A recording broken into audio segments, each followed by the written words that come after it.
This is a story of the incredible history and success of one of India's largest and most iconic companies, Tata Consultancy Services. 先生クジャク Hi, I'm Krish Kothari and this is Sensei Kojaku. In this video, I'm going to discuss the history of TCS and how the Tata Group created and developed the IT behemoth. As always, nothing said in this video is either a recommendation to or not to buy, sell or hold any security. Please do your own due diligence and consult a financial advisor before dealing in any security.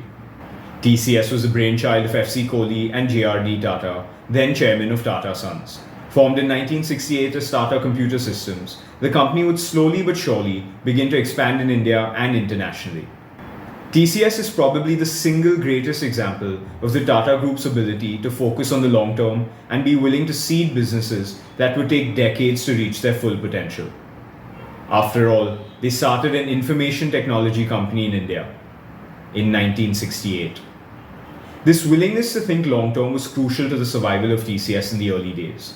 It was a little over 20 years since India's independence. India was firmly in the grasp of socialist ideals at the time, making government regulations, duties, and compulsory licensing onerous to the point of prohibiting enterprise. Only a company like Tata Sons could wade through the quagmire of regulation and legal requirements. It would take multiple years just to acquire the necessary clearances to import computers, and then they would be required to pay obnoxiously large import duties. Doing business in India in the 1960s and 70s was not for the faint of heart. Another critical element of TCS's early survival and consequent success was focus on managerial talent. FC Kohli, who would serve as CEO until his retirement in 1996, was a proven leader. After completing his master's degree at MIT in Boston, Mr. Kohli spent close to 2 decades with the Tata Group, primarily with Tata Electric, prior to his role building TCS. His most remarkable contribution at Tata Electric was the implementation of digital design and control of power lines using mainframe computers. This pioneering use of computers was what drove JRD Tata to set up TCS, as he witnessed firsthand the power of technology to transform all businesses and believed that computers would revolutionize the entire group. On a side note, this has remarkable parallels to the development of AWS within the larger Amazon umbrella. For the first few years, TCS focused on projects for Tata Group companies and some large Indian banks, but quickly understood the importance of acquiring more external clients and expanding internationally, where demand for and knowledge of computer technology was more advanced. The company's first international deal involved work for the Burroughs Corporation in 1972. This was followed by deals for Swiss Electronic Depository SIS and automation of the Johannesburg Stock Exchange. Its first major international deal was for American firm IGIC, which served as a data center for 10 banks that cumulatively catered to more than 2 million customers. This was also the company's first major on-site deal, as its engineers were required to work on the premises of IGIC.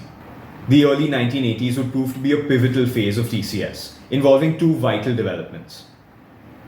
The first was the establishment of the Tata Research, Development and Design Center, which would serve as the focal point of R&D for the company.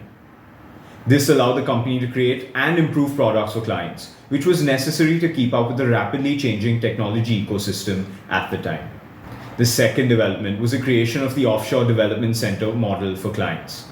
This model allowed TCS to service international clients from India and set the stage for the cost arbitrage model that would prove to be pivotal to the development of TCS and the IT industry as a whole in India. TCS continued its incredible growth trajectory through the 80s and 90s and was a dominant IT company by the late 1990s, at which time the company was primarily focused on e-business consulting and solutions, including supply chain management, MIS, and CRM. The subsequent decade would allow TCS to really flex its muscles. Starting with the PSU CMC in 2001, TCS would embark on an aggressive and expansionist M&A journey. Major acquisitions over the next decade included BPO Phoenix Global Solutions for $130 million in 2004, Tata Infotech for $260 million in 2006, and Citigroup Global Services for $520 million in 2008. In 2003, TCS became the first Indian IT company to cross the $1 billion annual revenue mark. In the following year, the company would offer shares to the public through its IPO. At the time of the IPO, some analysts advised against investing in TCS, believing that the company's growth had topped out since it was growing slower than the heady days of 50% annual growth in the 90s. How valid were the analysts' concern at the time of TCS's IPO? TCS ended FY04 with revenue of about 7,100 crore rupees and after-tax profits of about 1640 crore rupees. In the subsequent decade, TCS grew revenue and profits materially, ending FY14 with a top line and bottom line of 82,000 crore rupees and 19,000 crore rupees respectively. That means that in the first decade post-listing, TCS compounded its revenue and post-tax profits at about 28% each. Over the next 9 years, ending FY23, revenue would grow to over 2,25,000 crore rupees and net profit to over 42,000 crore rupees. Therefore, over the course of being listed, TCS has grown revenue at a compounded growth rate of about 20% and net profit at a CAGR of close to 19% for 19 years. Hopefully, these analysts didn't listen to their own advice. I want to take a minute to highlight the role of FC Kohli and JRD Tata in the development of the IT sector in India. When we think of this sector, our mind immediately goes to Narayan Murthy and Azim Premji, stalwarts of the IT sector, who themselves built iconic companies. However, think of the contribution of Messrs. Kohli and Tata. Think of how challenging it would have been to build an Indian IT company starting in the 1960s. To do this at a time when there were few people who even knew what a computer was is nothing short of remarkable. Every Indian today owes a debt of gratitude to the tenacity and vision of this pair of business pioneers. Just think of our neighboring countries.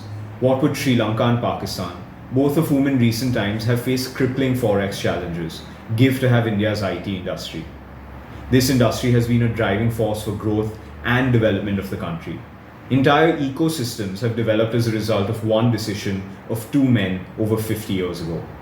Of all the gifts the Tata Group has given India, TCS may be its most significant. I hope you enjoyed this video and learned something new. Don't forget to like, subscribe and hit the bell icon so you don't miss any of our videos. Thanks for watching Sensei Kujaku.